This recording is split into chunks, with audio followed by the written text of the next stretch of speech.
છોટાઉદેપુર જિલ્લાના બોડેલી તાલુકાના ચાચકની સીમમાં આપણે અત્યારે ઊભા છે 14 જુલાઈ 2025।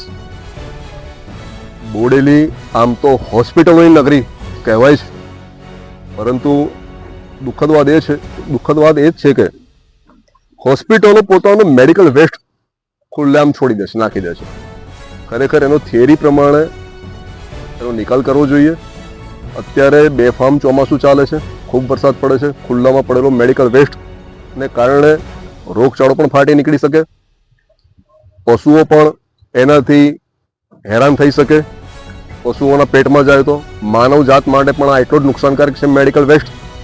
મારી પાછળ મેડિકલ વેસ્ટનો ઢગલો છે।